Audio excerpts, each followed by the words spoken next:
¿qué tal? Muy buenas tardes, sean bienvenidos a otra edición de ADR, su podcast de confianza. Muy buenas tardes, Yara, Rafael, ¿cómo están? Buenas tardes, Rafa, un gusto. Ahorita te vamos a presentar. Gracias, Ángel, porque pues estamos todos muy nerviosos. Yo se los dije en el pequeño en vivo que hicimos, que era un honor para nosotros aquí en ADR, que Rafa Torres, el tremendo Rafa, nos haya aceptado esta invitación.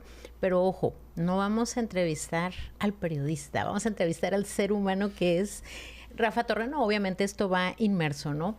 En su capítulo en donde nosotros ya saben que aquí que en ADR aprendemos, desaprendemos y reaprendemos. Entonces, Rafa, muchas gracias. Buenas tardes por estar aquí con nosotros. Buenas tardes, Yara Ángel. De verdad, el emocionado aquí soy yo, sin duda, y el nervioso soy yo porque pues iba bien implícito el tema del periodismo y a lo que me dedico. Pues hablar siempre y abrirse de repente da como esos nervios. Y para mí es muy emocionante estar con ustedes, estar donde estoy, estar con quien estoy, con la producción. Pero de verdad, muchísimas gracias por la invitación y qué emoción estar con ustedes. No, al contrario. Se los digo en serio. No, al contrario. Y sobre todo, claro, nuestro jefazo de lujo, que es quien nos produce, tú sabes, también esta parte, nuestro tremendo Ramón Celaya, que nos ayuda y hace el maestro, exactamente como le dices, y hace esto posible. Pero bueno, pues vamos a empezar, Ángel, a ver qué nos sale en esta parte del reaprendizaje, ¿no? Y nosotros quisiéramos un poquito, Rafa, saber quién es Rafa Torres. Rafael Torres es papá de 4 chamacos y chamacas. Sobre todo unos que están pasando la adolescencia. Estoy pasando con los muchachos en la adolescencia. ¡Es ¡qué aventura! genial! No, cállate la boca. Es una aventura tan enorme y gigante. Ya me di cuenta de lo que es la adolescencia. Y de una pequeña de 7 años. Así es que estamos en unos extremos muy variados, pero con unos motores muy grandes para sacar el barco de la familia adelante. Me dedico al periodismo desde el 2001. Estudié, por increíble que parezca, ingeniería en sistemas en el TEC. Nunca estudié comunicación. Después me titulé. Sí, después me titulé con licenciatura en periodismo por saberes adquiridos. Hice por ahí un Ceneval y un tema de exámenes. Y la Secretaría de Educación Pública pues ya me tituló como periodista. Pero sí, fue algo muy extraño. Yo digo que el periodismo me escogió a mí, no yo al periodismo, porque me invitaron a un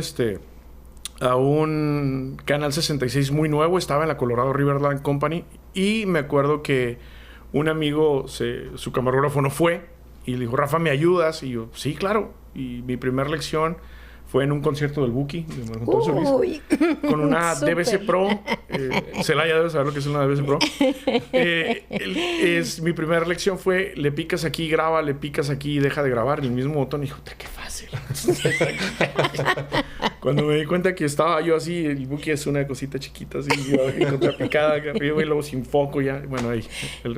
Y el resto fue historia. Ya. Y el resto, fíjense nada más qué emoción estar en ese primer encuentro con la cámara y un artista que, bueno, ahora sí que a dónde vamos a parar, diría.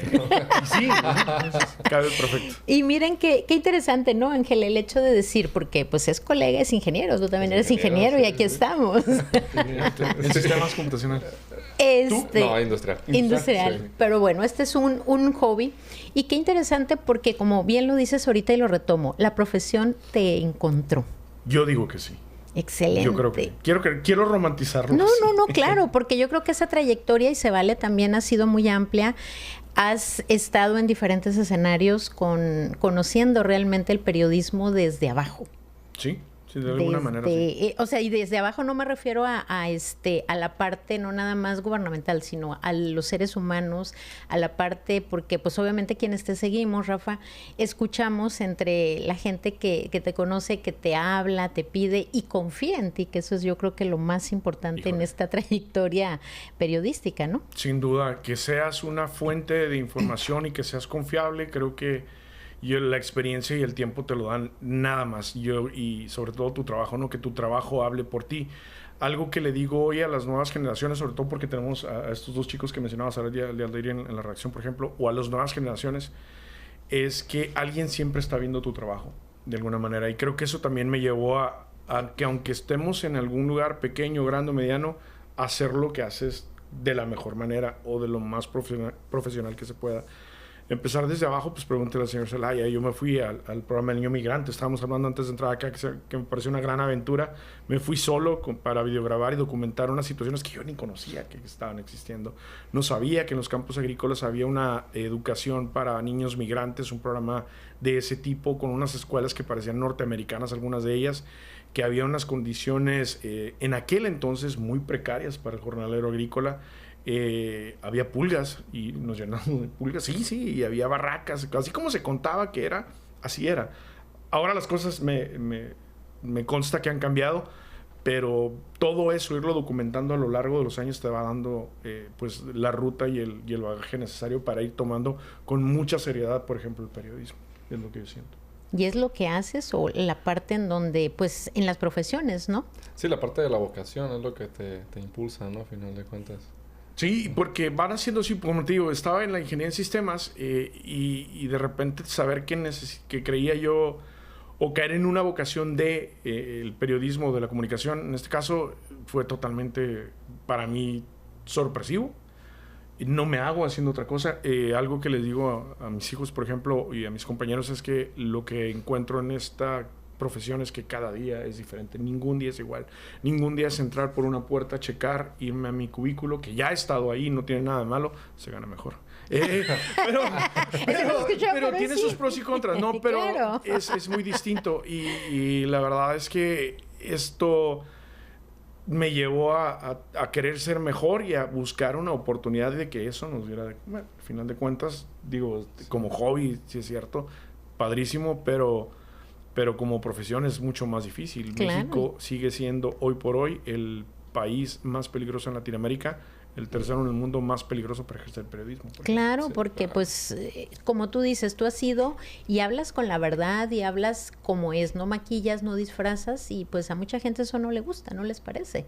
Y ahí es donde empiezan las cosas a titubear y tú dices, híjole, sí es un hobby, tengo que ganarme la vida, pero bueno, vamos mediando, pero al final se te ve realizado, se te ve que te apasiona y ahí es donde viene el aprendizaje, yo creo, ¿no? Sí, aprendí. Por ejemplo, me llamó mucho la atención su nombre, el nombre que es aprender, desaprender y reaprender. Hay una situación ahí muy interesante que por ahí vi que tienen ya estas preguntas que me emocionaría muchísimo.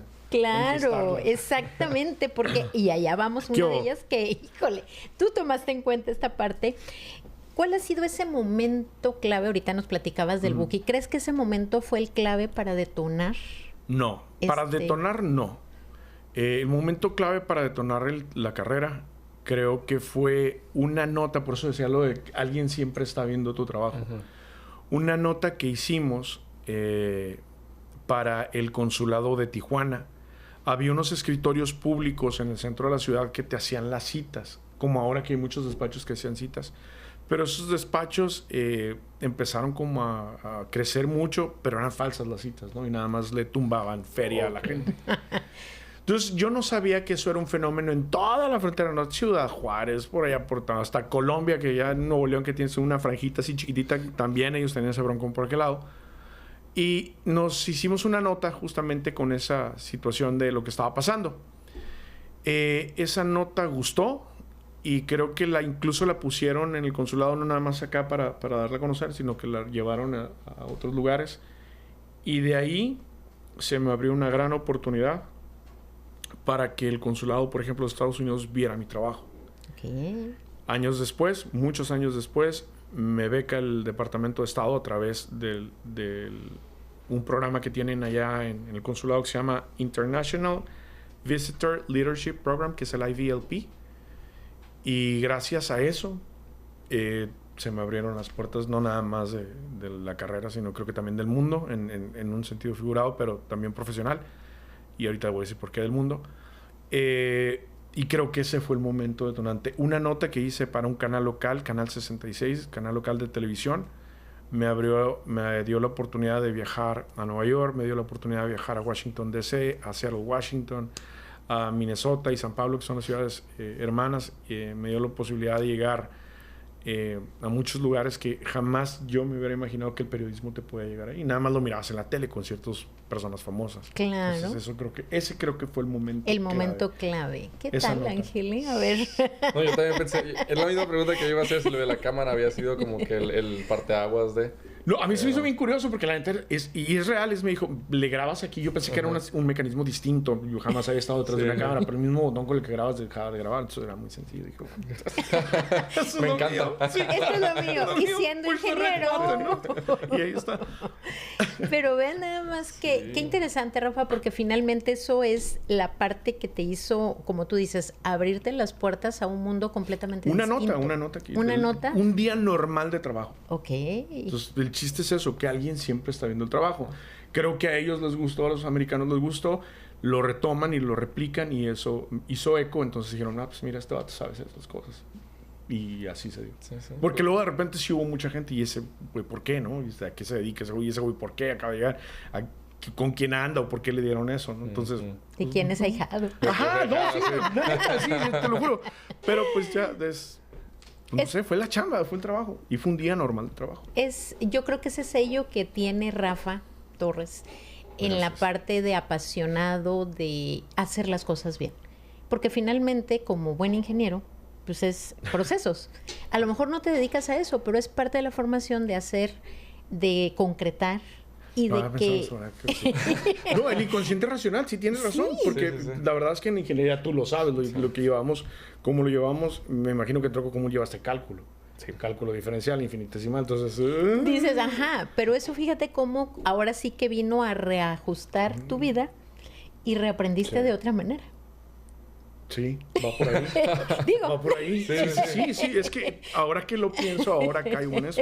Y digo, tiene mucho sentido. Claro, y es esa, ahora sí que la combinación entre la razón y el corazón, o entre la razón y tu pasión, pues te dan ese resultado. Sí, porque al final de cuentas los números son fríos y exactos, y el corazón, por ejemplo, en el periodismo no cabe. Por ejemplo, lo que digo mucho es, cuando hay desgracias, cuando hay situaciones, las víctimas no son números. Hubo 24 muertos, hubo 98 muertos. No son muertos, era fulano, sutano y mangano, que tenían nombre, familia, hijos, hijas, hermanos, padres. Entonces, sí, entiendo mucho eso. Esa parte, entonces, ese es tu ADR, Rafa. Pues ahí va. ¿Ves que aquí de repente empezamos todos a aprender? Siento como que están haciendo como una carta astral. Así, mira, Rafa, tú llegaste por aquí. De hecho, aquí traemos una baja. Ahorita nos estamos... No, es que simplemente es la parte de ver al ser humano detrás de una profesión que no es fácil. Porque tu profesión no es fácil. No, o sea, creo que de los que más pega es ser papá ausente. Puta. Ay, mejor esos temas, Ay, no, querían hablar así del ser humano. Ahora lloramos juntos. No, claro, Rafa, ese es pero parte... sí, ser papá ausente, para los que tengan esa experiencia, que sea por tema de trabajo, ay, güey. Sí, es complicado porque... Sí, no pasa nada. No hay marcas que no lo impiden. No hay marcas que no lo impidan. Pero fíjate, algo bien interesante, porque ahí es donde viene la otra parte, en donde reaprendes. O sea, ¿qué es para ti realmente aprender, desaprender y reaprender, Rafa? Ahí va. El aprender, pues, es el proceso cognitivo que todos llevamos y creo que se da de manera natural. Te lo da la experiencia en el trabajo, te lo da desde que naces y vas creciendo. Lo veo como algo antropológico natural, el aprender. El desaprender es sumamente distinto. Es quitarte muchísimas cosas que creías y dabas por sentado. Por ejemplo, ahí les va un desaprender mío que me pasó en un taller de periodismo en la ciudad de San Diego, con periodistas de Iberoamérica, de Latinoamérica, y una española. Tiene un suplemento de ciencia que se llama Materia 3 de El País. Es Patricia Fernández de Liza, ella. Y México somos el único país que cuando te dicen, oye, Ángel, oye, Yara, y tú dices, mande. Somos el único país que contesta mande. Y estábamos hablando alrededor de eso. Entonces yo a mis hijos, desde morritos, les dije, ¿cómo que qué? ¡Mande! Y ellos, mande, papá. Y de repente platico con esta gente, con estos colegas, y el de Colombia me dice, no, marica, ustedes son serviciales, son esclavos, son esclavos. Entonces yo así como que esclavos, estúpidos? Okay. Es educación. ¿De qué hablas? El de Bolivia, botado de risa, también es que ustedes son los únicos que contestan manda. Y te lo digo con toda sinceridad, me dicen los colegas. Y Y digo, es que lo tenemos sumamente arraigado. Hice un experimento social con todos los amigos. Estábamos en un pub irlandés, me acuerdo, ahí por el Gaslam, ahí en San Diego. Y estaba la española, y estaban el argentino, el boliviano y el colombiano. Y le habló a una colega que era de Ciudad de México. Y yo, fulanita, mande. Y todos, ja, ja, ja. Ven, le digo, lo tenemos sumamente arraigado. ¿Qué hago? Desaprendo el mande. Perdón si algunos todavía lo van a tener y lo van a mantener como educativo, pero estar con esos colegas tienen razón. Al final de cuentas viene del servicio, del decir, mande, patrón. Y así lo vi, así me hicieron sentir. Entonces lo dejé. Pero además somos, y te lo digo, bueno, al menos en ese dato se lo con muchos periodistas de Iberoamérica, somos el único país en todo el continente, al menos latinoamericano, de habla hispana, que te contesta mande. O sea, mándame, dime qué hacer, manda, sí, claro. A la orden. Y entonces y me dicen, pues es que cuando te hablan, ¿tú cómo sabes? Pues qué, dime, sí.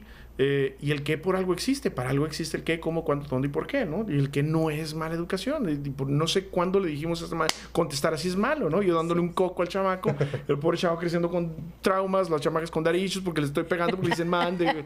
Pues no. Entonces, ese tema fue desaprender y lo apliqué en casa y lo sigo aplicando en casa ahora con la nueva Constanza. Con la última Constanza. Ya con ella sí le dije, ya implícito el dime qué, y no es malo. Y los grandes es, pues, ¿para qué me pegabas tanto y me estabas jodiendo tanto que te contestara qué? Mande, digo. Y eso fue un desaprender. Híjole, y lo apliqué en casa y hasta la fecha creo que se tiene que quedar así. Ahora creo que no debiéramos contestar mande, aunque, claro, aunque se vea súper educado. Sí, claro, a la orden, ¿en qué le puedo ayudar? Sí, no, por ejemplo, en casa, la más chiquita dice, sí, dime, y ya. Pues sí. Y los demás, ¿qué? Pues, tienen razón, es que es cierto, y esto viene desde toda una cultura, si no, nada. Exactamente, una cultura que pues no nos enseñaron y tenemos que, ahora sí que reaprender. Ese fue un desaprender. El desaprender también ya en la profesión, eso fue en lo personal, en la profesión, y en la manera también de escribir, todos estos micromachismos que no estaban bien vistos ahora, que antes eran como muy naturales. Y como ejemplo voy a poner una película, creo que es la de los tres huastecos, corrígeme, Celaya, si es de los tres huastecos, donde había de que llegando al caminito, aquí Michu, que va una señorita con una mula y la mula la tira y está el Pedro Infante con la tropa y se botan, para empezar se botan de risa todos. Pero además el vato la agarra y le da un beso a la fuerza, ¿no? Y todos, eso, machote. Dice, no puedes agarrar a una mujer y besarla, ahorita lo vemos súper... Pero antes era, hombre, jajaja, y era una risotada, ¿no? Claro. Y la mula era ella, y entonces era como que todos crecimos con eso, lo crecimos viendo sobre todo los sábados y los domingos en el 3 ahí. Exactamente. Pero ahora yo creo que agarrar a una mujer y besar a la fuerza a ver cómo te va. No, pues ya te vas al bote. Funadísimo y se te acabó la carrera, güey. Así es. Y eso de risa, pues ya no da risa, ya da miedo, ¿no? Entonces, eso es un proceso, por ejemplo, en el tema cultural y en el tema también de redactar y de escribir y de cómo en lo profesional era... Por ejemplo, a mí se me hacía absurdo cuando entré a trabajar a Televisa. Una de las preguntas que te hacen, porque te hacen un examen a nivel nacional, pues es el mismo para todo el país, era que si era correcto darle una nalgada a una compañera de trabajo. Entonces, ¿qué tan absurda puede ser la pregunta? Pero estaba la pregunta ahí. Entonces, yo quiero saber quién contestó. Si hay alguno que nos esté viendo y que contestó que era así, dígame quién fue, porque es absurdo, pero parecía absurdo. Y ahí estaba. Pero si está la pregunta ahí, es por algo. Exactamente. Porque te da, ahora sí que son trampitas que ahora de repente estás haciendo un examen psicométrico o algo y también te dices, escuchas voces en la noche. ¿Qué? O sea, pero ahí está la pregunta, ahí ¿no? está, a ver, contéstale que sí para que piense que estás loco y no me van a contratar. Y es que ahí viene esa parte de cómo hemos ido evolucionando, exacto. Rafa. Yo creo que eso es. Esa parte y adaptarnos. Tú que tienes ahorita, y es genial, tener pubertos en acción. No, bueno, sí, los amo. Pues sí, le cortas eso, se la llevo. Lo que pasa es que nosotros no son una gran estamos aventura. preparados para situaciones que ya como papás a veces ¡ay! Pero que se nos olvidó, ¿no? De repente. Sí. Bueno, tú Yo no sé, Pero se nos olvidó de repente que nosotros tuvimos esa edad. Claro, y ahora entiendo al papá por qué era así o por qué no, y dices, ok, ni modo. sin duda. Es un proceso que tenemos que reflexionar y aprender, Rafa. Y ahorita digo, es una delicia, ¿a poco no, Ángel, estarlo escuchando? Imagínate, Gracias, no, por eso yo decía, estamos a mantenerles largos porque no cualquiera. No, es que desde que empezó a hablar de todo la historia, dije, ay, no, o sea, son muchas cosas que uno no ve, pues. O su generación, porque ustedes están chiquitos todavía, tienen que ¿Cuántos años tienes? aprender. Cumplo 24. Ya no. Es de la nueva generación. es de la nueva Exactamente, escuela. pero con una visión distinta, porque también es esa parte en donde tenemos que tener ese equilibrio con las nuevas generaciones. Por ejemplo, tú trabajas con mucho joven también. Sí, ustedes son como tu generación es mi decodificador para redactar y poder tratar de tener la atención de un público nuevo. Ok, de llegar a más gente. Entonces, si yo no aprendo, que es parte del proceso de aprender cómo hablan ustedes, cómo se expresan ustedes, cómo van pensando y ven el mundo ustedes, es bien distinto cómo lo vemos tú y yo, cómo crecimos tú y yo.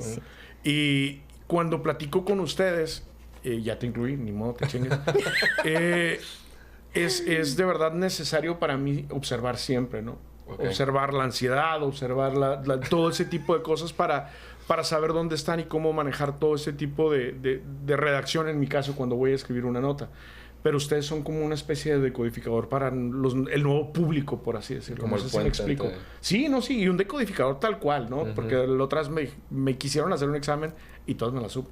Que era FOMO, que era todo. Y, y empezamos a hablar con esas nuevas cosas, con ese nuevo slang. Exacto. Pero, pues es que ustedes. Y si no, estamos fritos. Si no vamos juntos de la mano en esto, estamos fritos. Sí, pues de hecho en varios capítulos anteriores ha mencionado eso de que pues, te tienes que adaptar a lo que está pasando. Totalmente. Yo creo que eso ha quedado claro y el periodismo no es la excepción. No, y yo creo que es más responsable o más la responsabilidad del periodismo ahora porque tu competencia es toda la nube, todo lo que hay y quién lo dice, cómo lo dice y la IA. Híjole, ese es de verdad, como de repente con mis alumnitos, de repente son universitarios y dicen, maestra, es que andaba de quedancio o de quedante. Y Dios mío de mi vida, y yo, híjole. Y pues no, la chica le dijo que no, porque no logró tantas estoques en Insta y pues no, le dijo que no. Y tú dices, ok, está bien, hay que entender. Se gustió. Esa parte, híjole, Rafa, ¿y ese ADR en tu vida qué ha significado? Mantenerme vigente. Creo que la gente crea en mi trabajo. Ese ADR creo que significa que, por ejemplo, la familia Ruiz en Audiorama me dé la oportunidad de estar detrás de un micrófono de 7 a 8 de la mañana. Ahí va el gol, ¿no? No, de 7 a 8 de la bien. mañana, de lunes a viernes, en un noticiero que se llama Informe 24, porque creen en lo que hago y me dieron la oportunidad de ser esa fuente de información matutina para un gran sector de la población. Eso para mí ha dejado el mantenerte vigente y el ser una opción para informarte y que tengas esa oportunidad de el análisis, de pensar, de discutir. Algo que le digo a la audiencia siempre es: el diablo está en los detalles. Cuiden los finos, fíjense, lean entre letras, entre líneas. Y es bien importante porque lo hago ahora con los eufemismos de bienestar, por ejemplo, que no es descarrilamiento, simplemente se desvió y se salió de los rieles, ¿no? Y no se cansó. No son apagones. No, es una suspensión temporal de luz. Todo ese tipo de eufemismos hay que tener mucho cuidado, porque luego creen que de verdad somos tontos y no se trata de eso. Por eso yo creo, y siempre lo digo también a la audiencia, que una audiencia bien informada toma mejores decisiones. Es lo que yo creo. No, definitivamente. Y es empujar precisamente a que no todo es la inteligencia, no todo es el chat. Sí, todo preguntan, pero a ver, cerciórense. Sí. Porque se desquicia la IA. Hay una máxima en el periodismo que es que si te mientan la madre, confirmes. Sí. Digo. Hay otra más bonita que es como que si está lloviendo, no preguntas si está lloviendo, abres la ventana y te asomas. Pero si te mientan la madre, confirma. Es que de hecho hasta la misma inteligencia artificial se protege ante esto. Claro. O sea, a mero abajo dice toda la información que se da aquí es informativa, puede estar mal, compruébalo por fuera. Sí. Así es. O sea, pero está así en pequeñas letras Sí, que casi nadie lee. No. Exactamente. Es cierto. Y no lo leemos o no queremos darnos cuenta porque como todo ya es inmediato, es rápido, Sí, la inmediatez. Es que lo platicaba con tus alumnos cuando éramos libres allá. Y lo platico ahora con Rafa, mi hijo mayor, que está en una crisis existencial de la edad, no, natural de la edad, ¿no? La inmediatez, todo lo quieren rápido. Y a muchos de ustedes, no sé si te ha pasado, crees que no tienes el éxito ya que deberías de tener a tu edad y cuando ves a otros a lo mejor más realizados. Pero créeme, hay otros que están bien fregados. Sáquenme de aquí ya. Y no, ya sufrí. Pero esa maldita inmediatez de la que hablas, Yara, muchas veces es la que hace que entren en crisis de las nuevas generaciones. Y no sé cómo explicarles de verdad. Eso sí me falta, creo. Les explico lo de mi caso, ¿no? Que yo no me llegaron estos viajes a esa edad. Decía mi mamá en paz descanse que Dios no le da los alacranes. Si me hubiera tocado a los 24 años como a ti, todo este tipo de viajes, quién sabe dónde estaría ahorita a lo mejor. Pero creo que me llegó a tiempo, cuando tenía que llegar. Quiero creer en ese tipo de cosas, cuando las cosas pasan por algo y para algo. Es como una especie de mantra personal, porque si no te vuelves loco. Y los entiendo mucho a las nuevas generaciones cuando están desesperadas. ¿Y qué hace Rafa cuando de repente en el periodismo ve dolor, ve familias que están devastadas y que tú les llevas esa lucecita de esperanza en una llamada, en un apoyo ante la comunidad, y finalmente tú eres ese puente, Rafa? El periodismo está muy precarizado en México. Ganamos muy poco los periodistas, los reporteros. Enfrentarnos a una realidad terrible y abrumadora nos genera un estrés y un burnout, un agotamiento de trabajo tremendo.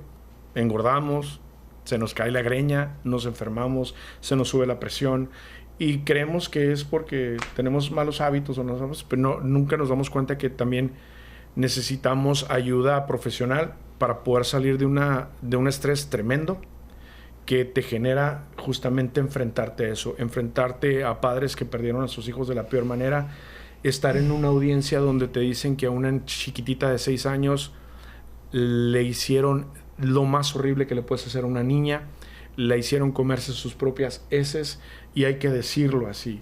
Ese tipo de situaciones que se te van acumulando a lo largo de los años, pareciera que no, pero te pasan facturas. El llevarles a ellos o darle voz a ellos para que sean escuchados, creo que es la responsabilidad, no nada más del periodista, de todos, sobre todo del político, que debería ser el primero en estar ahí para ayudar, pero de repente no están. Y creo que eso es lo que se hace y lo que se encarga el periodismo, de llevar esa voz, de visibilizar lo terrible de la situación para que se tomen acciones al respecto, porque si no, la neta es que no pasa nada. Es que no. Y de ahí, por ejemplo, en lo que dices de llevar la luz, no lo hacemos con ese afán de nosotros quedar bien, sino nosotros decirle a alguien que tiene la capacidad de respuesta, de recursos y de hacer las cosas que sucedan, que lo haga, papacito, porque para eso estás ahí. Y, por ejemplo, para mí es mucho más satisfactorio una llamada que te diga: Rafa, ya me pusieron la luz. Ya llegó la luz, muchas gracias. Ya arreglaron tal parte, ya arreglaron el bache. A un premio, por ejemplo, tengo un premio ahí, Flores Magón, que lo uso para poner las gorras. Está acá el Flores Magón con un periódico arriba y uno acá. Es que tuvo un premio periodismo. Para poner la gorra. Entonces, es de veras, ya lo rompimos entre la Constancia y yo. Pero creo que me da mucha más satisfacción, y te lo digo, se lo digo sinceramente, que me hablen para decirme: ya nos pusieron la luz, ya nos arreglaron eso, ya arreglaron aquello, ya lo metieron a la cárcel, a tener que recibir premios, o que te lleves la cultura de la personalidad, ¿no? Claro, no, pero conmigo. También, no va contigo precisamente por la personalidad, pero también yo creo que es digno de reconocer trayectorias que te han costado, Rafa. O sea, el que te reconozcan ese premio que tú obtuviste a nivel nacional, Latinoamérica, ¿qué fue? Nacional. Premio México. Es digno de reconocer, porque hay envidias, pero también es el trabajo, tú lo dices. Lo hago bien. Híjole, no sé si creo que el público es el que decide si lo haces bien. Al final de cuentas, ustedes invitándome hoy quiere decir que voy bien. O sea, el ser invitado a ustedes el día de hoy me dice que algo estoy haciendo bien para poder estar platicando con ustedes. Entonces, es la única manera, creo yo, en la que yo evalúo que el trabajo va bien hecho, y por lo menos sí trato de hacerlo con mucho profesionalismo. Al menos, es lo que creo. Yo tengo una pregunta. Claro, adelante. Ya por fin me toca. Ya. Pues estás callado porque quieres. Ya se me prendió ¿Qué le digo? Que siempre me ganan las preguntas. O sea, estoy yo acá formulando la pregunta perfecta y de repente Oye, pero... Échale. No, pues ya se me olvidó. No. No. ¿Qué te iba a decir? O sea, ya dejamos en claro, ¿no? Que es muy difícil la cuestión de, pues, darle las malas noticias a las personas, ¿no? Uf. O sea, estás en la primera línea de todo, la catástrofe, el desastre, todo. Pero ¿cómo aprendes a separar o sea, ya mencionamos la mente y el corazón? Qué buena pregunta. ¿En qué punto dices, ok, tengo que tener completamente el cerebro funcionando y dejar de lado el corazón? Porque si no, o sea, yo sé que soy humano también y me voy a romper. Los reporteros somos los únicos, yo creo que después de los primeros respondientes, cuando hay una catástrofe, una situación de peligro, unas otras, vamos hacia el peligro. Mientras todos quieren salir de una situación de peligro, por ejemplo, las Torres Gemelas o algo así, mientras todos quieren salir, nosotros tenemos que ir, porque tenemos que ir a documentar todo. Y estar ahí nos implica justamente enfrentarnos a eso. ¿Cómo hacerle? Cuesta. Yo creo que lo agarré a tiempo, si no, quién sabe dónde estuviera ahorita también. Sí soy de los que aplica el 5 minutitos a veces o 3 minutitos en el carro, con la canción a todo volumen. Y la catarsis, de decir, vengo y sí, llegas encabronado a la casa y a veces gritas y lo tienes que controlar, al final de cuentas. Aprendí a quedarme callado cuando tengo que quedarme callado, pero sí le aplico el déjalo ir, no es tu pedo, esto no. Y hemos visto de todo en esta carrera, de todo. Yo no sabía, por ejemplo, yo cuando recién entré a esto, yo creí que los balazos eran como los de las películas, y que no haces, y salía la sangrita, ¿no? Cuando vi lo que una R-15, lo que un cuerno de chivo le hace a un brazo, le hace a una cabeza o le hace a... Para mí fue, no manches. Yo cierro los ojos y veo, por ejemplo, mi primer encobijado. Y hay una razón antropológica para ello. Por ejemplo, el doctor Acuña, que era el doctor encargado de CEMEFO, que era toda una eminencia, mis respetos, y nos enseñó tanto el doctor Acuña. Cuando yo vi a mi primer encobijado, pues llegamos antes que CEMEFO, porque en aquel entonces el reportero, y me tocó con Roberto Rocabado, él era el titular y era su cámara, él traía frecuencias. Entonces sabíamos antes, y ahora no, ahora están súper codificados las señales. Pero en aquel entonces llegamos primero que CEMEFO. Ya estaban algunos judiciales, nos pegaron un carrillón, eran cabrones, eran gachos los pinches judiciales antes. Yo creo que todavía, pero pinches güeritos, porque Roberto Rocabado también era muy güero. Y ahora quieren gringos y no sé qué. Esa carrilla, ¿no?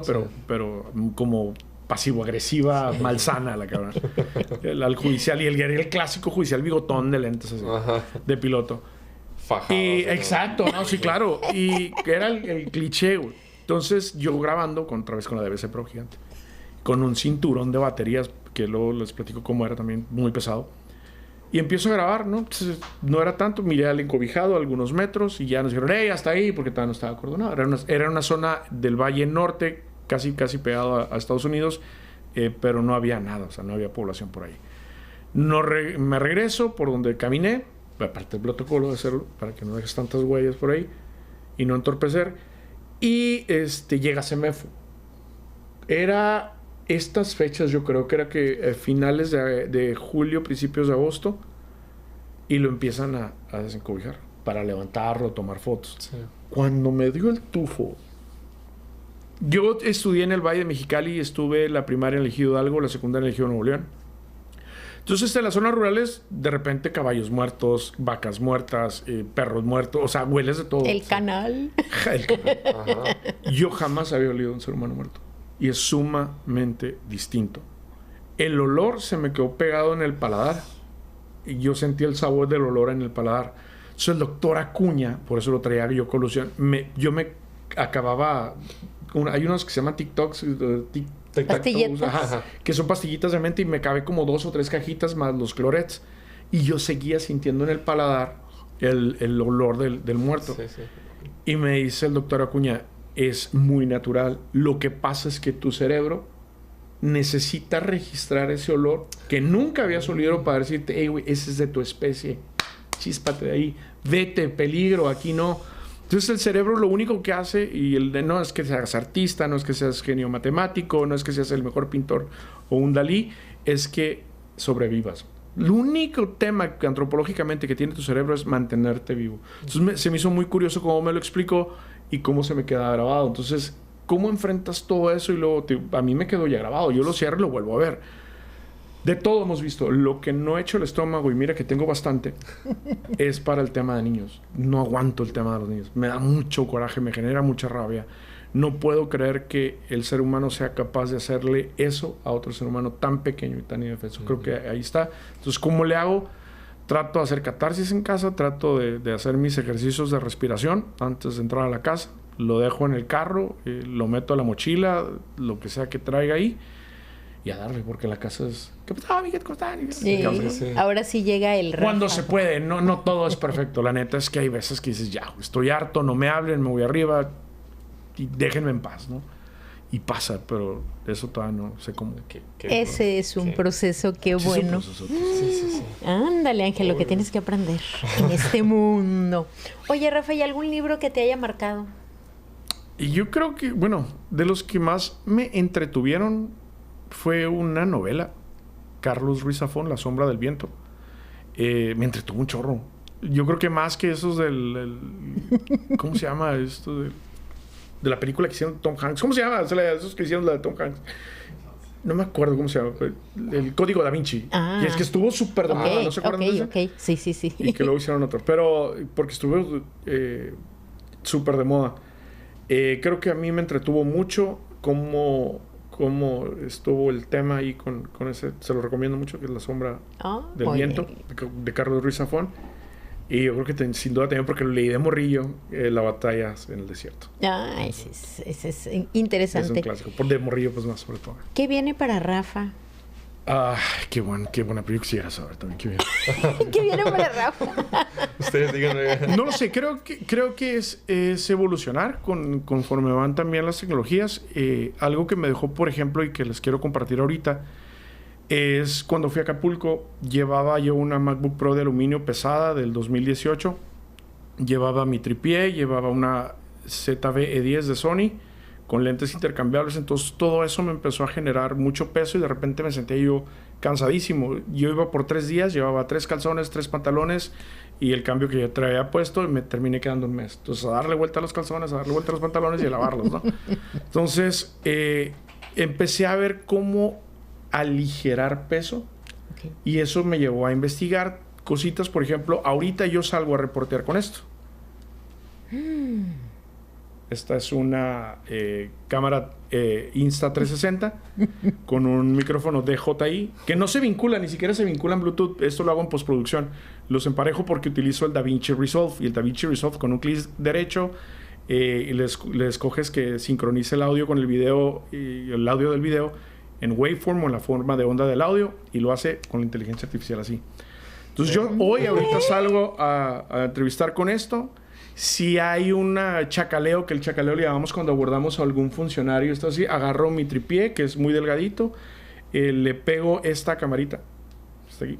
Funcionario. No, y acá como caña de pescar, carnal. Sí. Así, allá llevo pescando la noticia y aquí lo veo, aquí lo controlo, ¿no? El foco. Entonces, eso es lo que sigue. Cómo irme adaptando a situaciones que me lleven a hacer el trabajo, porque también ya no tengo 20 años, como tú. Entonces, aprovechalos. De repente vas diciendo, sí, carnal, la neta, sí. Esas son las cosas que estoy haciendo. Ahorita quiero voy a juntar, y uno de mis proyectos es conseguirme una Osmo Pocket 4P,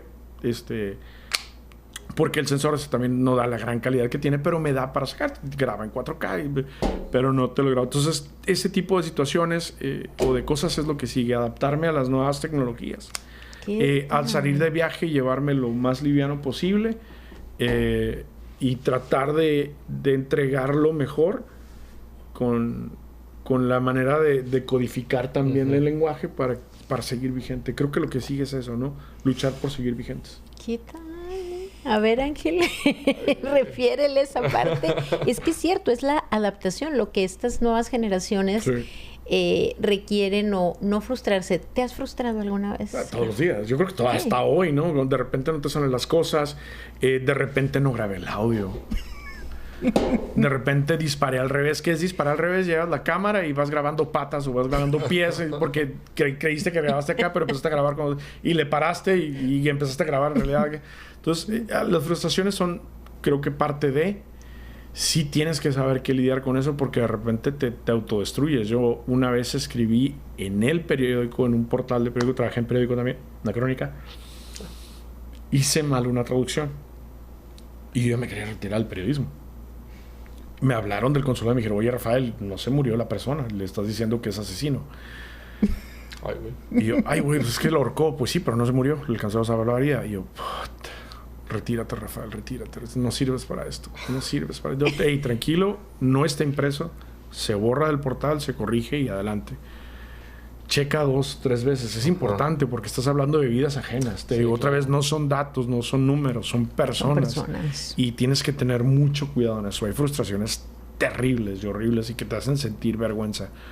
Pero creo que es más importante el compromiso lo vas adquiriendo también con la experiencia y con el ritmo propio de tu trabajo, pero te frustras y todos los días todavía. Es cierto, es parte del ser humano, claro, exactamente. Sí. Y ante todo esto... Sí, adelante. Ante todo esto, ¿cuál dirías que es tu filosofía de vida? Después de todo este aprendizaje. Ay, cabrón, durante estos años. No sé... Qué buena pregunta. No sé cómo filosofía. Sí creo mucho en eso de que las cosas pasan por algo. Okay. No sé si te... Sí, sentido. O las cosas pasan para algo. Creo que muchas cosas no son casualidad. Quiero creerlo, sí, creo que yo mismo lo romantizo como para poder sobrevivir y salir de todas esas frustraciones. No sé, un ejemplo, voy manejando, mi chilango interno va pitando y echando madres, se me cierra el carro al que le voy pitando y diciendo, apúrate, cabrón, y se baja con una pistola. Me dice, aquí traigo la pistola, cabrón, voy saliendo de la cárcel, es historia real. Y me vale madre regresar. Y tú por pendejo me estás haciendo eso. Y yo regreso ahorita, mira, ya tengo mis comidas todo, y yo con mi cara pálida así de... Tienes razón, soy un pendejo.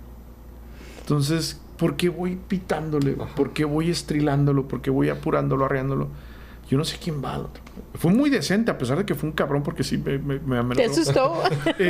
Fue muy decente. Y me enseñó, digo, todavía sigo aprendiendo, me enseñó a qué chingado. Eso ya fue por la Santiago Vidaurri, por ejemplo. Por aquel lado ¿Qué tal? Entonces sí me quedo así como que...